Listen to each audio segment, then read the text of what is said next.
Buenas, bienvenidos a Disperso Tiempo Escaso, un podcast que se graba dándole vueltas a cuál puede ser la palabra que mejor defina este año 2025.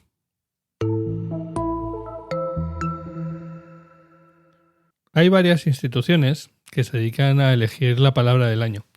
No sé, por ejemplo, se me ocurre la Fondé o no sé si la Real Academia de la Lengua Española también elegirá la suya. Pero creo que una de las que suele ser más popular, de las que suele tener más repercusión y que suele salir en telediarios y periódicos, es la elegida por el diccionario de Oxford. Y este año han elegido como palabra del año Rage Bait. Rage Bait se refiere a esa estrategia de generar contenido diseñado especialmente y específicamente para que te enfades, básicamente, para que te salga una reacción ahí de las tripas y necesites contestar, necesites poner en su sitio al que ha puesto esa información, etcétera.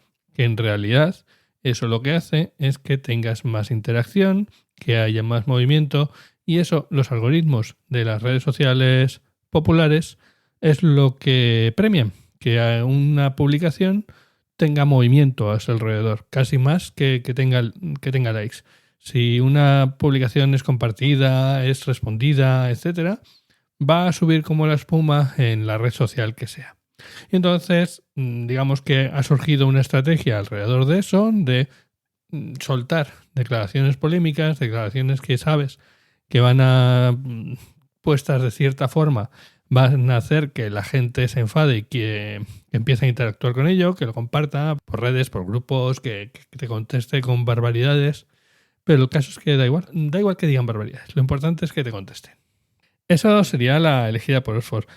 No me acuerdo ahora quién otro había elegido 6-7. Si no conocéis lo que es 6-7, bien por vosotros. Seguramente no tenéis algún niño cerca, algún joven cerca. Porque es una forma que se les ha ocurrido ahora de volvernos locos a los mayores y a cualquier cosa que le dices, cualquier cosa que le comentas, te responden 6-7 o meten 6-7 dentro de una conversación y no sabes exactamente muy bien a qué se están refiriendo. Que es que realmente, por lo que parece, no es que tenga un significado per se. Es una expresión de una expresión así como ya ves, o una expresión así como una coletilla, es la palabra que estaba buscando. Bueno, ya sabemos que al final ese tema de las generaciones que vienen detrás de nosotros, volvernos locos a las que ya estamos aquí. Pero yo no venía a hablar de ninguna de estas dos, que habrá más, que no me sé todas las que han podido hacer todo el resto. Pero para mí la palabra de este año es una palabra que tiene mucho menos glamour y que es una palabra que realmente es mucho menos moderna y que seguramente no es la palabra solo de este año, pero es que cada vez la veo más por todos lados. Y es que para mí la palabra de este año es desigualdad. Para mí este año lo que veo, todas las noticias que escucho y todo el ambiente que noto a mi alrededor es que aumenta la desigualdad a muchos niveles. O sea, os planteo varias cosas. Está por un lado el tema de la IA, ¿vale? No me quiero meter, ya sabemos, todo el mundo habla de IA, etcétera. E incluso para mí ha habido cierto clic en el tema de la IA, que a lo mejor podemos hablar en otro momento, pero sí que de un planteamiento más cerrado o incluso más académico que tenía anteriormente, he pasado a otro planteamiento mucho más funcional, mucho más utilitario, que me parece que es el que está dando mucha gente. Ya la IA está pasando a tener o a convertirse en una commodity en cierta manera, en algo que está ya involucrado en nuestras vidas a muchos niveles y la gente está empezando a saber utilizarla. Sobre todo, obviamente, siempre los early adopters van por delante, pero que cada vez lo veo más generalizado el ir aprendiendo para qué sirve la IA, en qué te puede ayudar, etcétera. Me parece que se ve cada vez más metido. Pero, y es un pero muy grande el que estoy viendo. Bueno, yo soy tan viejo que me acuerdo cuando apareció Internet. Y recuerdo, no cuando apareció, pero por lo menos cuando se popularizó, ¿vale? Y recuerdo debates en las noticias, debates en la televisión, en la que, por ejemplo, los defensores de Internet, porque también obviamente había detractores que decían que iban a traer los 7 males, etcétera, no estaban tan descaminados, pero la gente que estaba a favor, entre los que me encuentro, hablaban de la libertad que traía Internet y de la igualdad, de que ponía a mucha gente que hasta entonces no tenía un micrófono, una capacidad de expresarse, le ponía en el mismo nivel que otra gente que ya tenía ese gran público, pues los medios de difusión como periódicos, televisiones, etcétera, y tal. Y no solo eso, sino que también hacía que gente que normalmente no tenía acceso a esa información pudiese llegar. Gente del tercer mundo, que a lo mejor no con obviamente los mismos ordenadores y los mismos mecanismos de los que disfrutamos en el llamado primer mundo, pero que, como vemos, por ejemplo, en África, el tema de la expansión de Internet ha sido mucho más importante el uso de teléfonos móviles que el de ordenadores. Pero sí que tenía esa capacidad de igualar, ¿vale? Todo el mundo tenía acceso a la información. También en el Internet 2.0 la palabra clave era compartir. Compartir información, compartir comentarios, compartir por todos lados. No sé, ejemplos paradigmáticos de aquella época eran, por ejemplo, la Wikipedia. ¿Qué más se nos puede ocurrir que sea más de compartir, ¿no? Sin embargo, hoy estamos viendo ese tema con las IAs que están creando dos velocidades, como bien dice. Por un lado, vamos a tener a la gente que no utiliza la IA en absoluto o que se ve relegada a utilizar las IAs de acceso gratuito, de IAs menores, IAs que a lo mejor se agotan rápidamente los tokens que te permiten, y eso además cada vez vamos a ver que va a ser más acusado. Digamos que el que no paga tiene un acceso más peor, más mínimo, y sin embargo el que paga tiene una inteligencia artificial, no vamos a llamarlo así, ¿vale? Vamos a llamarlos asistente. Un asistente, bueno, más capaz, con más mecanismos. Luego ya cada uno sabrá utilizarlo mejor o peor. Pero básicamente te están abocando a formar parte de los que pagan. Va a ser casi, o esa es la intención que tienen, que sea una necesidad. Tú pagas tu luz, tú pagas tu agua, tú pagas tu teléfono, tú pagas tu streaming, que podríamos decir que está un poco a ese nivel. Al final, esto es un poco como la pirámide de necesidades de Maslow. Pues vale, de acuerdo, la luz y el agua están por debajo. Sin esos no puedes pasar.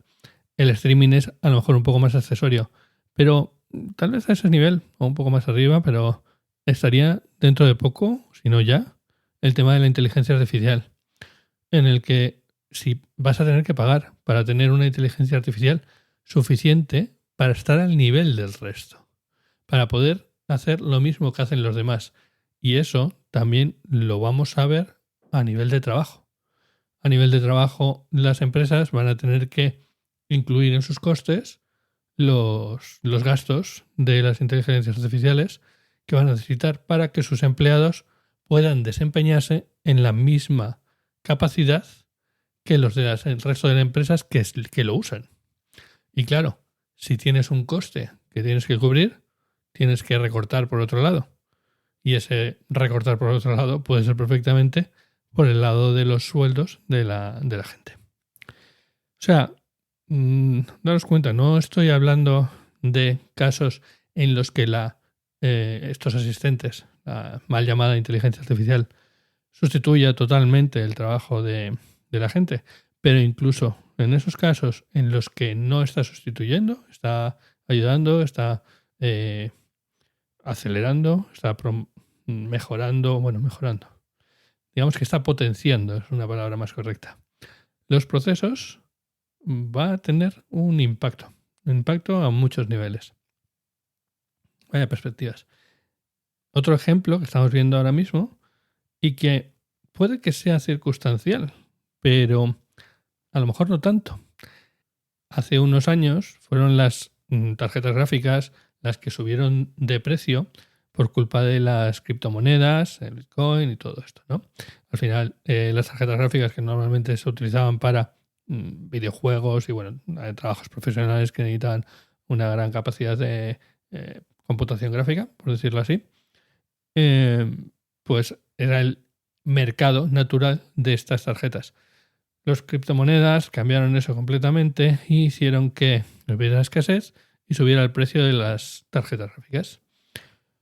Han bajado, recuperaron un poco de un precio algo más normal, pero nunca han vuelto al precio original. Y claro, tú a una tarjeta gráfica no hay problema. En cierta manera, una persona normal puede pasar sin una tarjeta gráfica. La mayoría de los mortales no tienen la necesidad de tener una tarjeta gráfica de última generación. Pero ahora estamos viendo algo similar, algo muy muy parecido con el tema de las memorias RAM, que han disparado sus precios enormemente por culpa también de toda la previsión de la necesidad de computación, de necesidad de componentes que tiene la industria de la inteligencia artificial. Que ya veremos a principios, mediados del año que viene, si esto es algo que va a seguir o si va a corregirse, ¿vale? Yo tengo la esperanza de que surjan nuevos players, nuevos fabricantes, nuevas alternativas que den alternativas distintas para acceder a memoria RAM. Pero, volviendo al tema, si no es así, y lo más normal es que, o lo más esperable, es que pase un poco como con las tarjetas gráficas, que subieron de precio y luego ya no volvieron a bajar a los precios que tenían antes y se quedaron con un precio alto. Entonces puede ocurrir que las memorias RAM acaben teniendo un precio alto. Y eso puede hacer que la informática, que hasta ahora se había democratizado mucho y que había mucha gente planteándose tener los home servers y tener mogollón de máquinas, o digamos que era algo muy accesible. Bueno, pues es posible que eso cada vez sea menos y cada vez la informática, que era algo bastante transversal y bastante accesible a todo el mundo, empieza a ser algo más exclusivo, más difícil de conseguir, que un chaval le resulte más complicado tener un ordenador competente porque no puede tener una tarjeta gráfica buena, porque no puede tener una cantidad de memoria suficiente y por lo tanto, de nuevo, volvamos a ver una desigualdad cada vez mayor entre la gente que tiene más dinero, por lo tanto más capacidad de tener mejores equipos, y la gente que no puede permitirse y tiene que tirar para adelante con cosas de menor cantidad, de menor capacidad, de menor nivel. Y yo veo esto en cosas que me quedan cerca. Yo veo esto en cosas que al fin y al cabo son cosas que conozco. Pero soy consciente de que en cosas que no controlo tanto, como obviamente las casas, el tema de la vivienda, obviamente el tema de los vehículos, los coches, con el cambio del coche eléctrico, todos estos casos la tendencia es la misma, a que haya una gran desigualdad, a que haya elementos muy caros, que haya elementos más caros que solo pueden ser disfrutados o directamente solo puedan permitírselos unos pocos, una capa más alta de la sociedad, y la capa más baja cada vez tenga que ir desprendiéndose, no desprendiéndose, cada vez tenga que ir renunciando a más cosas que hasta ahora habíamos tenido. Así que por estas razones yo creo que no es algo nuevo, pero a lo mejor este año es donde yo más me he dado cuenta de que la palabra desigualdad es la que más representa al año.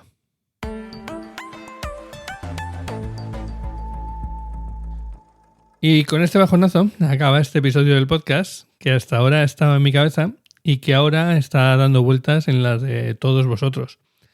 Así que, bueno, comentadme, porque creo que es algo que... Esta es mi opinión, pero me gustaría oír las vuestras. Tratadlo bien también y compartidlo si os ha gustado.